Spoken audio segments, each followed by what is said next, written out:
আসসালামু আলাইকুম বন্ধুরা, দেশে বিদেশে যে যেখান থেকে আমার ভিডিওটা দেখছেন সবাইকে আন্তরিক ভালোবাসা অভিনন্দন জানিয়ে শুরু করছে আজকে রেসিপি। আজকে বন্ধুরা খুবই মজাদার সুস্বাদু লোভনীয় একটা রান্না করব। এত টেস্টি হেলদি এই খাবারটা বন্ধুরা, চিংড়ি লতি কাঁঠালের বিচি দিয়ে রান্না। আশা করি বন্ধুরা সম্পূর্ণ ভিডিও দেখবেন, দেখলে অবশ্যই আপনাদের ভালো লাগবে। লতিটা আমি সুন্দর করে ভালো করে পরিষ্কার করে কেটে কেটে দিয়েছি কাঁচামরিচ পেস্ট কুচি। এখন দিয়ে দেবো হলুদের গুঁড়া, মরিচের গুঁড়া, দিয়ে দেবো ধনের গুঁড়া, দিয়ে দেবো হালকা পরিমাণ জিরার গুঁড়া, একটু আদা বাটা দিয়ে এটাকে সুন্দর করে আমি চিংড়ি দিয়ে ভালো করে মাখিয়ে নেব। তেলটা আমি দিয়েছি বন্ধুরা, এত সুন্দর করে মাখাতে হবে যেন অর্ধেক রান্না হয়ে যায় মাখানি। লতি চিংড়ি বন্ধুরা মাখানির উপর টেস্ট, যত সুন্দর করে ভালো করে মাখিয়ে নেবেন রান্নাটা খেতে তত বেশি টেস্ট হবে।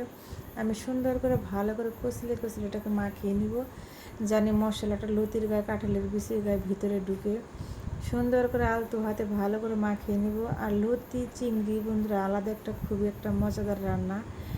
এই চিংড়ি লতি সবাই পছন্দ করে বন্ধুরা খেতে, কিন্তু এই লতিটা কাটার ভয় অনেকে আনে না, কাটতে একটু কষ্ট হয়, ঝামেলা করে।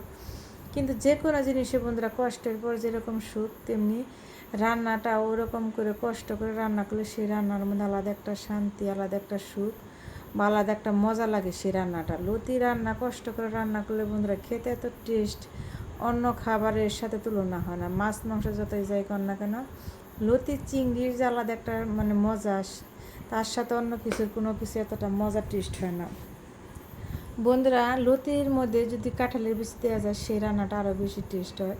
আর আমার লতিটা বন্ধুরা গ্রামের থেকে আনা, এটা হলো চিকন ছোটো লতি, চিকন চিকন। এই লতিটা খেতে বেশি টেস্ট। শহরের লতি সেটা হলো মোটা মোটা, সেটা খেতে অতটা ভালো লাগে না। গ্রামের লতি ছোটো ছোটো লতি, সেটা একদম খেতে ফ্রেশ লতি, একদম প্রকৃতি লতি এটা বন্ধুরা। এটা গ্রামের এই যে আপনার বাড়ির আচার কাচার দেওয়া হয় লতিটা, এটা খেতে বেশি টেস্ট। দেখেন লতিটা একদম সফট হয়ে গলে গেছে, কত সুন্দর লাগতেছে রান্নাটা, খেতেও খুবই মজা। বাসায় একবার হলেও ভাবে রান্না করে খেয়ে দেখবেন, সবাই আপনার প্রশংসা করবে। আমার রান্নাটা প্রায় হয়ে গেছে, যখন আমি বেরিয়ে নেব। খুবই সুস্বাদু মজার একটা তরকারি বন্ধুরা। এই তরকারি বন্ধুরা এত স্বাদ, আমার বাসা রান্না করছে সবাই একদম আমার প্রশংসা করছে, আঙুল চেটে বুটে ভাত খেয়েছি। এক প্লেটের মধ্যে 2 প্লেট ভাত খাবেন বন্ধুরা, একবার হলো রান্না করে দেখবেন। আপনি যদি এভাবে রান্না করে দেখবেন আপনার প্রশংসা সবাই করবে। বাসার সবাই একদম আঙুল চেটে বুটে ভাত খাবে, ছোটো বড়ো সবাই। খুবই মজার একটা তরকারি। এপাশে বন্ধুরা আমি একটা মাছ ভাজি করে নেব, রুই মাছটা আমি সুন্দর করে ভালো করে মেরিনেট করে মাখিয়ে নেব বন্ধুরা। আমি আপনাদের সাথে কথা বলি, ভিডিও দিই, হাদিস দিই, রান্নার ভিডিও দিই। যদি আপনাদের কাছে আমার ভিডিও, আমার কথা ভালো লাগে তাহলে লাইক কমেন্ট করে সাবস্ক্রাইব করে আমার পাশে থাকবেন। সবার জন্য শুভকামনা ও দোয়া রইল। এখন আমি মাছটা বন্ধুরা ভেজে নিব। মাছটা একটু বড় হয়ে গেছে, কড়াইয়ের মধ্যে একটু ছোটো হয়ে গেছে। সবাই ভালো থাকুন, সুস্থ থাকবেন, আল্লাহ হাফেজ।